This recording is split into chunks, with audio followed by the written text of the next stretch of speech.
믿음의 1인이라는 제목으로 하나님 말씀 선포하도록 하겠습니다. 하나님의 나라는 믿음의 사람들이 가득한 나라죠. 그러니까 교회라는 게 세상으로부터 부름받은, 하나님의 부름을 받은 사람들이 가득한 나라니까, 하나님의 나라는 그 부름받은 사람들이 믿음으로 말미암아 가는 거죠. 이 땅에서 교회도 우리가 하나님의 나라를 형성한다라고 하는 것은 그 부름받은 백성들이 믿음으로써 하나님 앞에 날마다 자기의 믿음을 보이며 서는 그 공동체. 그래서 이 교회는 하나님의 나라를 예표하고 있습니다. 이 교회가 하나님의 나라의 완벽한 모습이라고 할 수는 없습니다만, 그러나 이 교회는 하나님 나라가 이러합니다라는 것에 대한 예표가 되는 예표라는 것은 구약에서 요셉이 예를 들어서 이렇게 고난받는 예수 그리스도를 예표하고 이런 거 있죠. 우리 이걸 예표라 그래요. 그러니까 교회라는 것은 하나님의 나라라고 완벽하게 우리가 일치시킬 수는 없으나 이 교회를 통해서 뭐가 보이는 거예요? 하나님의 나라가 보이는 거예요. 우리를 통해서, 우리의 부름받은 백성들의 믿음이 있는 이 나라를 통해서, 이 교회를 통해서 하나님의 나라가 보여진단 말이죠. 그래서 이 교회는, 이 하나님의 나라는 믿는 사람들로 가득해야 되는 거예요. 믿는 사람이 아무도 없으면 하나님의 나라는 역사하지 않습니다. 그 안에, 그 공동체 안에 아무리 사람들로 가득해도 하나님의 나라의 역사는 일어나지 않아요. 누가 있어야 된다고요? 믿음 있는 사람들이 가득해야 되는. 할렐루야. 우리 교회가 믿음 있는 사람들로 가득 채워지는 교회 되기를 소망합니다. 그래서 우리가 믿음 있는 사람들 가득 채워지기 위해서 첫 번째는 기도하시는 거예요. 기도하면서 우리가 하나님 나라가 되기를 원할 때에 하나님께서 그 안에 다른 안 믿는 사람들을 넣어주신단 말이죠. 그러면 믿음의 파도가 그들을 덮쳐서 그들도 믿게 만드는 거예요. 할렐루야. 그래서 우리 교회가 그 믿음 있는 사람들로 가득한 교회 되기를 소망합니다. 다만 이제 오늘 우리가 생각하려고 하는 건 뭐냐면, 우리가 어느 정도의 믿음을 가져야 교회가 역사하는가에 대한 얘기입니다. 오늘 우리가 어느 정도의 믿음을 가져야 역사하는가. 오늘 새벽에도 우리가 살펴봤지만, 믿음이 있는 예수의 제자들이 예수님이 변화산에 올라갔는데 산 밑에서는 어떻게 해요? 귀신 들린 아이를 데려왔는데 쫓아내지 못한 일이 발생했단 말이죠. 그러면 우리가 생각해 볼 필요가 있어요. 예수님의 제자들은 과연 믿음이 없었느냐? 예수님의 제자들은 믿음이 있었어요, 없었어요? 애매하죠. 믿음이 분명히 있는 것 같은데 또 믿음이 없다고도 할 것 같고, 예수님이 뭐라고 그러냐면 이 믿음이 없는 세대요, 이렇게 말한단 말이죠. 그러면 제자들은 믿음이 있는 거예요, 없는 거예요? 진짜 믿음이 없었어요? 요게 이제 우리가 오늘날 애매한 겁니다. 우리가 각자가 생각하는 믿음의 기준을 어디까지 두고 우리가 믿어야 되는가? 하나님이 우리에게 요구하시는 믿음은 어디까지인가? 근데 내가 만족하는 믿음의 기준은 어디까지인가? 이제 요게 우리가 오늘 이 밤에 묵상하고 하나님의 성령의 음성을 잡아야 될 메시지입니다. 제가 언젠가 말씀을 드린 적이 있어요.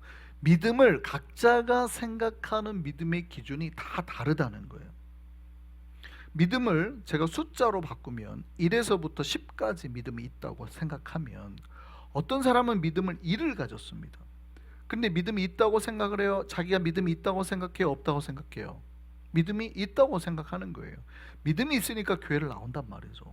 근데 어떤 사람은 믿음이 5만큼 있어요. 이 사람 자기가 믿음이 있다고 생각해요? 없다고 생각해요? 있다고 생각한단 말이죠. 근데 어떤 사람 믿음이 9만큼 있어요. 이 사람은 그럼 믿음이 있다고 생각해요? 없다고 생각해요? 믿음이 있다고 생각한단 말이죠. 자, 그런데 보시죠. 믿음이 1이 있는 사람과 믿음이 9가 있는 사람의 믿음이 같아요, 달라요? 다르죠. 이게 달라요. 사실은 믿음이 1만큼 있는 사람은 거의 믿음이 없다고도 말할 수 있어요. 게이지상으로만 보면. 왜냐하면 1에서 10까지니까 10이 풀이라고 치면. 그러면 믿음이 9만큼 있는 사람은요, 거의 가득하다고 보면 돼요. 여러분 자동차 가스로 생각하면 돼요. 1이면 뭐예요? 곧 경고등이 들어오는 거고, 9면 뭐예요? 거의 풀로 다 차 있는 거예요. 어디를 멀리 가도 아무 문제가 없죠. 그런데 똑같이 가스는 들었다라고 생각할 수 있단 말이죠. 어쨌든 현재는 움직이기 때문에. 그런데 그 믿음이 같아요, 달라요? 달라요. 이제 이게 각자가 자기가 믿음이 있다고 생각하지만 믿음이 다 다르단 말이에요. 그러면 하나님이 요구하는 믿음, 역사하는 믿음은 어디까지의 믿음이어야 되느냐, 이제 이게 문제예요. 우리의 신앙은 가끔 우리가 1일 때도 만족하기도 하고, 내가 신앙이 3, 4일 때도 만족하기도 합니다. 요 정도만 해도 나는 뭐 괜찮은 것 같아. 그렇죠? 아니면 8, 9 정도에서 만족하기도 합니다. 나는 요 정도만 되면 잘한 것 같아. 너무 9 넘어가면 광신도 같아. 거기까지는 안 되겠다.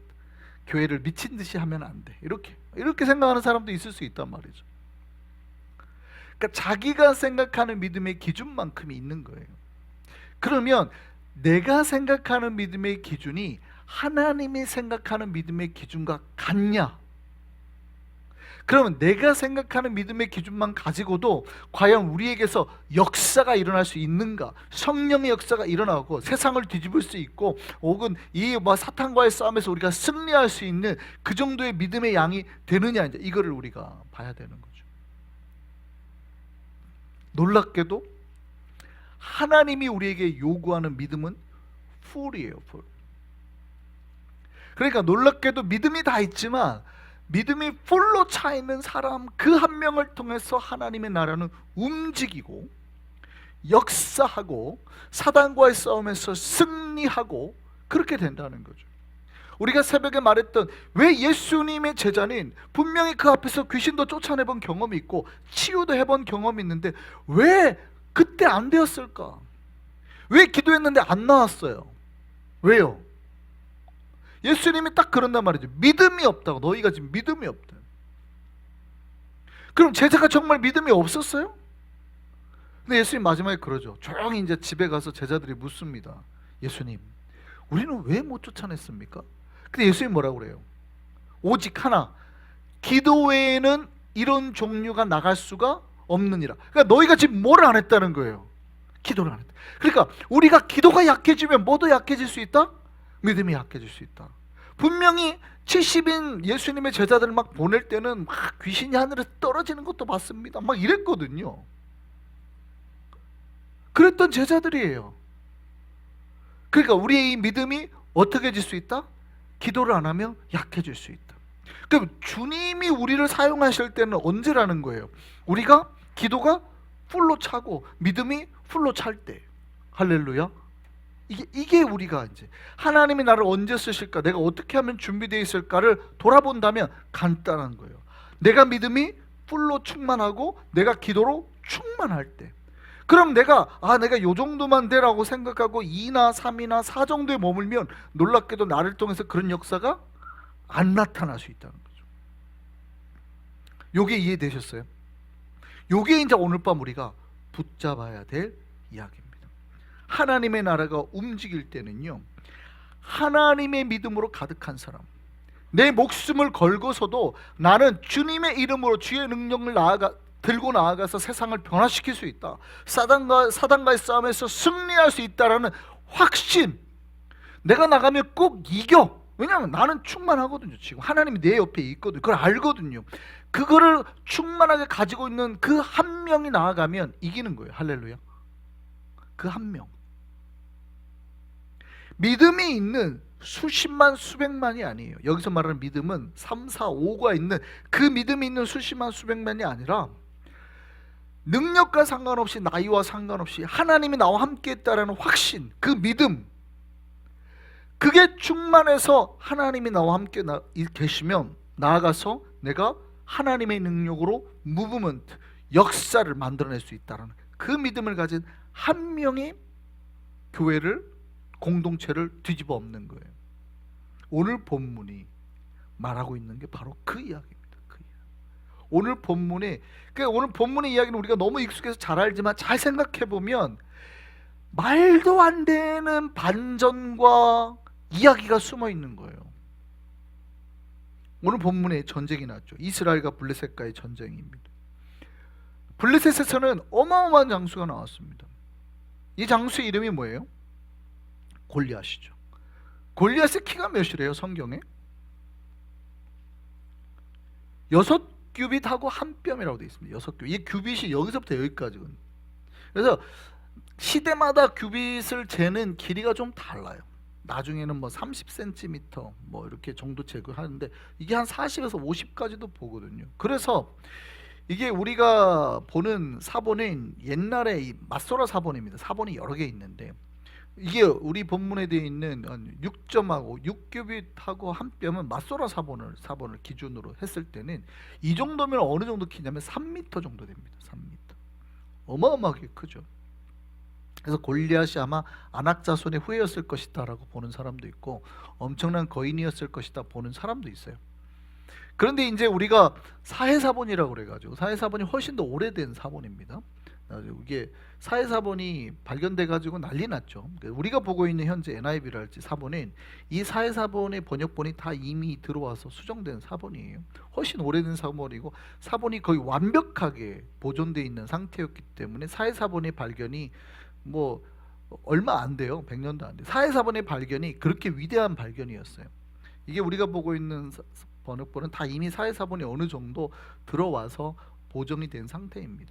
근데 여기에나 사해사본이랄지 아니면 이제 역사가 요세푸스라고 이제 우리가 예수님 당시에 살았던 사람인데 이 역사가 요세푸스의 기록을 쭉 보고 예수님 당시에 어떤 싸움이 있었고 뭐 이런 것들을 이제 보는 거예요.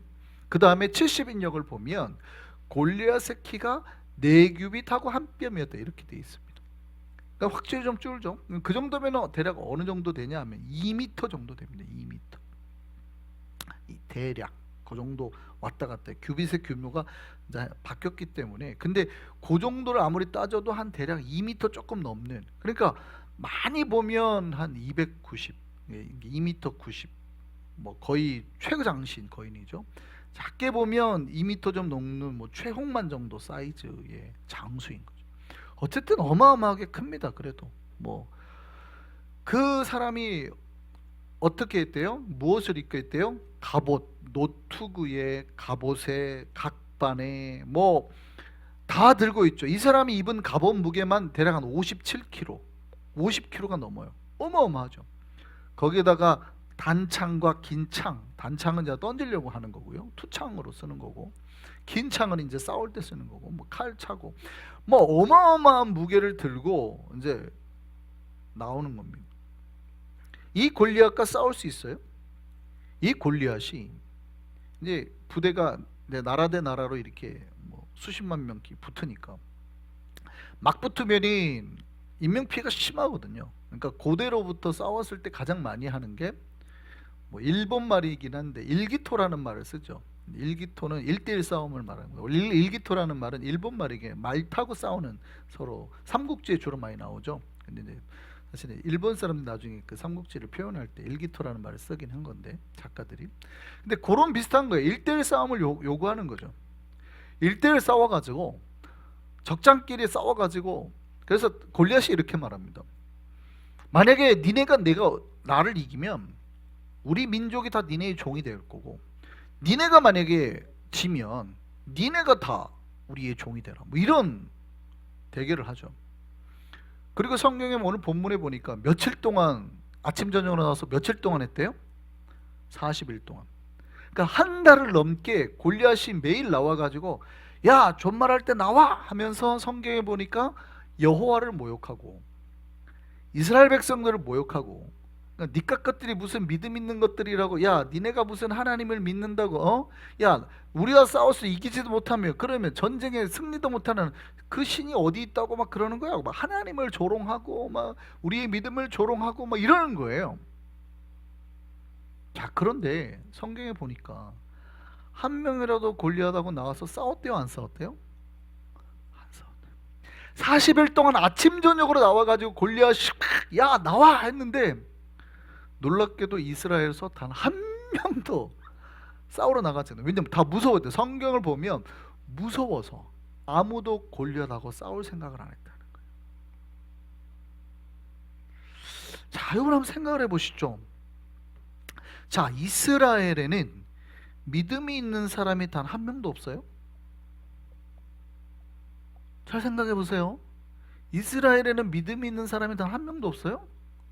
아니에요. 이스라엘은 민족 자체가 그냥 다 신앙 공동체잖아요. 다 믿는 사람이라고요. 다 믿는 사람. 여기에는 사울의 군대 장관인 아브넬도 있고요, 사울의 아들인 요나단도 있고요. 여러분, 이 이스라엘의 선지자가 지금 누구예요? 사무엘입니다. 사무엘.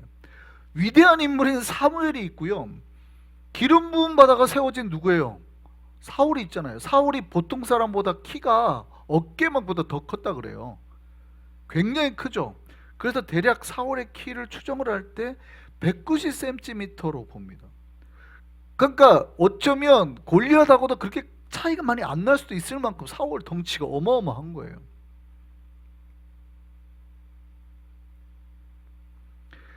장수들은 널렸고요.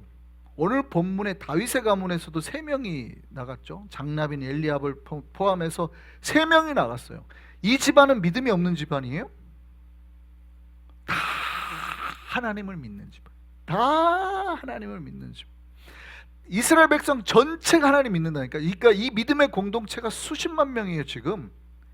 그러니까 수십만 명의 믿는 사람들이 다 모여서 싸우자 뭐 이러고 있단 말이죠. 그런데 골리앗이 싸우자고 할 때 단 한 명도 못 나가고 있다는 거예요. 40일 동안 아침 저녁으로 조롱을 하는데. 근데 이때 대략 15살이 안 돼쯤 보이는 애 하나가 온 거죠. 그러니까 다윗이 아니 누군데 감히 하나님을 모욕하고 있어 하고 내가 나가 이렇게 하니까 형이 와가지고 혼낸단 말이죠. 어디 건방진 전쟁 구경하러 왔어, 이게 전쟁이 뭐 동네에 적인 줄 알아 하고 막 혼낸단 말이죠. 근데 다윗이 뭐냐면 한마디밖에 안 했어요. 그렇게 말하거든. 근데 우리 성경은 그렇게 안 나오는데 다른 사본을 보면 나 그냥 한마디밖에 안 했는데 했다고 이렇게 돼 있어요. 그러고도 다윗은 포기하지 않죠. 계속 말합니다. 그러니까 이 다윗의 이야기가 사울 왕에게까지 가죠. 너 나갈 수 있겠어? 나간대요. 근데 잘 생각해 보세요. 우리 한 주 딱 나이거든. 한 주 나이. 여기에 전쟁터에 막 떡대가 이만한 아저씨들 수십만 명이 있어요. 지금 전쟁하러 나왔잖아요. 아저씨들이 수십만 명이 나왔고 막 와 하고 있는데 한 주가 갑자기 딱 형 보러 왔다가 내가 나갈게요. 내가. 그러면 내보내요 안 내보내요? 여러분 같으면 내보낼 거예요 안 내보낼 거예요? 야, 근데 다윗이 나간 거예요. 그만큼 이스라엘 백성의 기가 다 죽어 있다. 믿음이 다 빠져 있는 상태. 누구 혼자? 다윗 혼자 충만해요. 다윗은 뭐라고 그래요? 하하 걱정하지 마세요. 제가 아버지 양을 보다가 사자가 곰이 내 양을 잡으러 오잖아요. 제가 가가지고 다 쫓아냈다니까요. 입 벌리고 양 꺼내왔다니까요. 내가 그렇게 하나님이 나와 함께해서 내가 건져낸 경험이 있습니다. 나는 확신합니다. 지금 나가가지고도요 제가 저 골리앗 죽일 수 있습니다. 확신합니다. 광야에서 나와 함께 하신 하나님이 이 전장에서도 나와 함께 하실 줄 내가 믿습니다. 믿음이 있죠. 확언이 있죠. 다윗은 정확하게 믿었어요. 경험이 있거든요. 경험. 나가봐서 싸워서 하나님이 함께해서 나를 살렸던 경험이 있단 말이죠. 다윗의 상태는 어떤 상태예요? 믿음이 풀로 차 있는 상태. 확신 가운데 자기는 나가면 절대 죽지 않을 거라는 걸 알아요. 하나님이 함께할. 이스라엘 백성 중에서 아무도 그런 믿음을 가진 사람이 없어요. 다 믿음이 있는데 다 1부터 9까지인 거죠. 뭔가 꽉 차인 것 같은데 믿음도 있다. 사울도 요나단도 있긴 있을 텐데 풀로 못 찬 거예요. 나가면 이길 것도 같은데 죽을 수도 있겠지? 불안한 거죠. 다윗은 그런 생각을 해본 적이 없어요. 나가면 쟤는 나한테 죽어. 확신이 있단 말이에요. 걱정하지 마세요. 쟤 나가면 나한테 죽어요.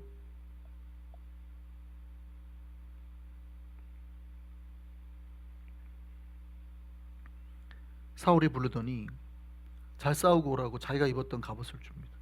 생각해 보세요.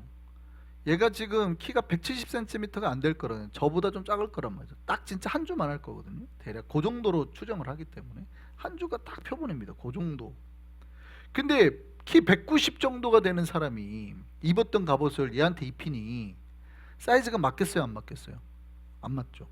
그러니까 다윗이 이거 입더니 이렇게 하더니 아 불편하다고 다 벗어버린단 말이죠. 벗어버리고 나가더니 뭐예요? 돌을 찾죠. 돌을 몇 개를 줬습니까? 5개를 줘요. 근데 왜 돌을 주는 걸까요? 다윗은 과거에 사자나 곰을 쫓아낼 때 뭘 썼어요? 물매를 썼거든요. 그러니까 내가 하나님과 함께 가장 싸웠던, 가장 승리를 했던 그 나에게 크레딧이 있는, 확신이 있는, 신뢰할 수 있는, 경험이 있는 딱 그걸 쓰는 겁니다.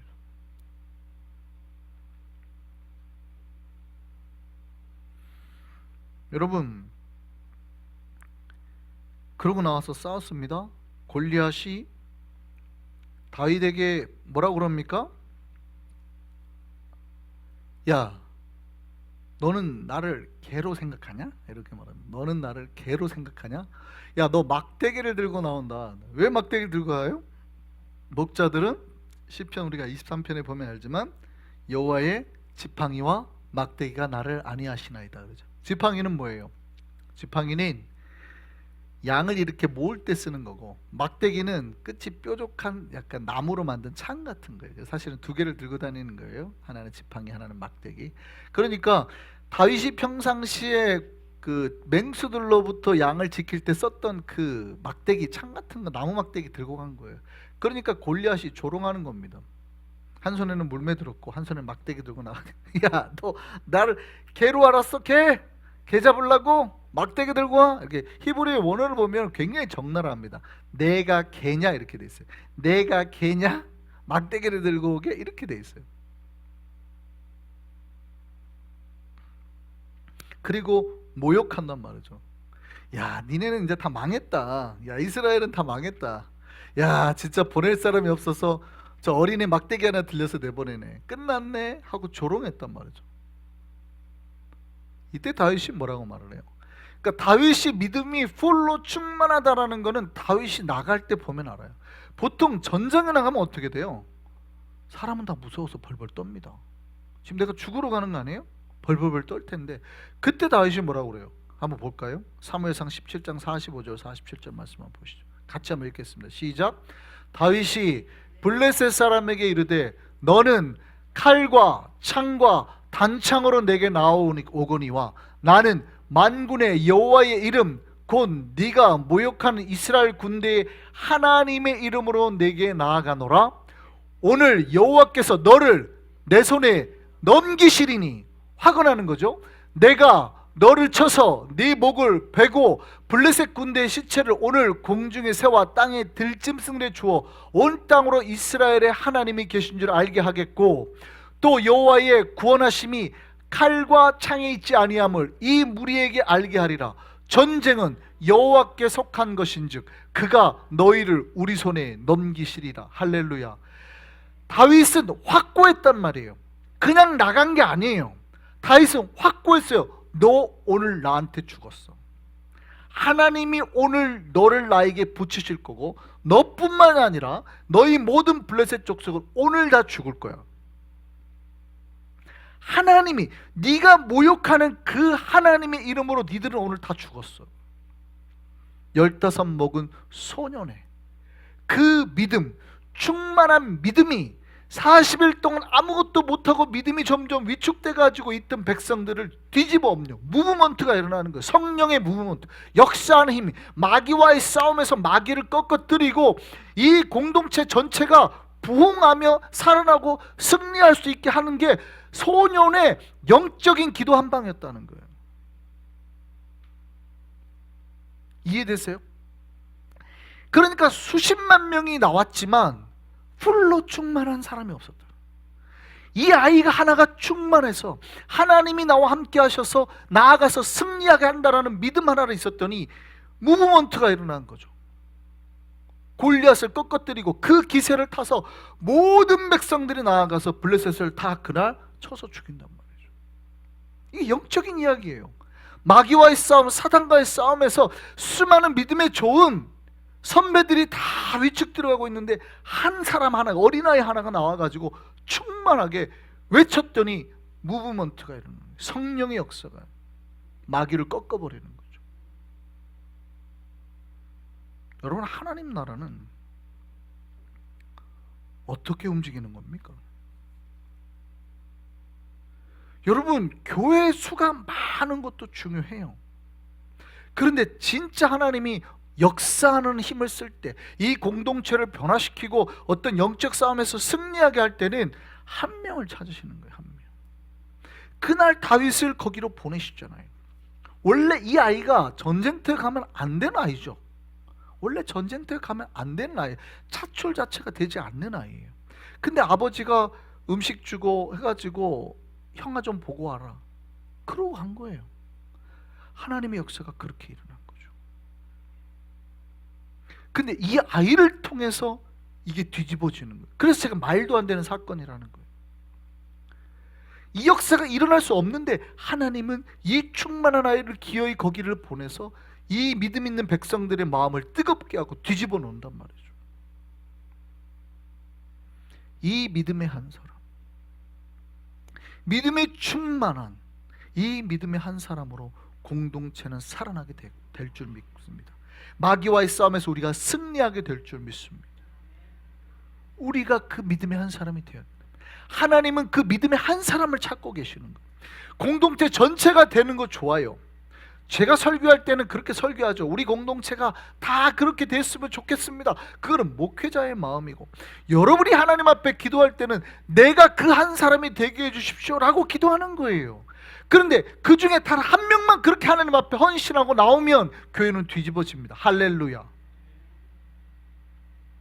저는 누가 그렇게 될지 아무도 모르잖아요. 여러분을 위해서만 기도할 뿐이에요.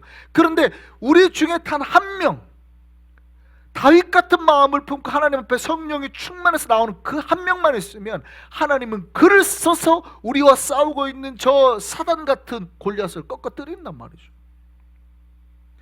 그 역사가 우리 교회에 일어나게 되기를 소망합니다. 여러분, 우리가 영적 싸움을 합니다. 세상과 싸움을 하고 마귀와의 싸움을 할 때 어쩌면 교회에 수많은 사람이 있어도 교회가 눌리고 있고 두려워하고 있고 무서워하고 있을지 몰라요. 우리가 다윗같이 일어나기를 소망합니다. 감히 네가 하나님을 모욕하는 것, 네가 모욕하는 만군의 주 여호와의 이름으로 내가 너를 무너뜨리리라, 무너뜨리리라, 물리치리라. 그 믿음의 일인이 우리 한성교회에 나오기를 소망합니다. 목숨까지 걸고 주의 길을 따르는 단 한 명의 믿음, 그 믿음에 충만한 사람으로 인해서 승리가 일어나는 거예요. 앞으로 우리 한성교회가 사단과의 싸움이 많을 겁니다. 끊임없이 우리는 전도하고 선교할 거예요. 이렇게 나아가면 싸움이 계속 일어납니다. 교회 안에서도 영적 싸움이 일어나고요. 교회 안에 그 여러 가지 선교를 방해하거나 혹은 우리 모임을 방해하거나 교회를 흔들려고 하고, 나가서도요 굉장히 싸움이 많을 겁니다. 골리앗이 나와서 야 니네 뭐 하는 거야, 적당히 해, 뭐 이러고 엄청나게. 그러면 교회가 어떻게 돼요? 주눅 들어요, 위축 들어요. 믿음이 있는데 우리들이 믿음이 없는 게 아니잖아요. 그런데도 우리는 주눅 들고 말 못하고 무서워서 두려워서 이렇게 될 겁니다. 그때 누가 필요해요? 다윗 같은 단 한 명이 필요한 겁니다. 우리 안에 이 믿음의 역사가 일어나서 우리 교회를 통해서 놀라운 성령의 무브먼트, 구원의 무브먼트, 정말 승리의 무브먼트가